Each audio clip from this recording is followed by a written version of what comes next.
জিজ্ঞেস করি? হ্যাঁ, করতো। এদিকে। দাদা বলছি এনাকে চেনেন? আচ্ছা দেখি ছবিটা।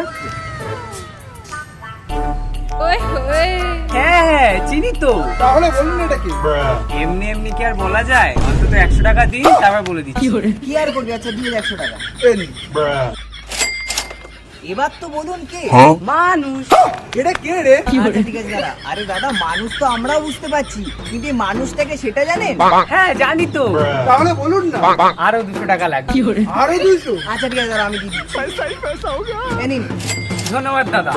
যাই হোক, এই মানুষটা হচ্ছে একজন ছেলে। এ কেউ মারতো? আচ্ছা দাঁড়া দেখছি আমি। দাদা মানুষটা যে ছেলে সেটা আমরা জানি, কিন্তু এই ছেলেটাকে কোথায় দেখেছেন সেটা জানেন? হ্যাঁ জানি তো, কিন্তু ওর জন্য 500 টাকা লাগবে। ওই খালি টাকা চাই তো। না, কি আর করবি, দিয়ে দে তো। নিন ধরুন। Thank you. এবার বলুন কোথায় দেখেছেন? কেন? আপনার মোবাইলে।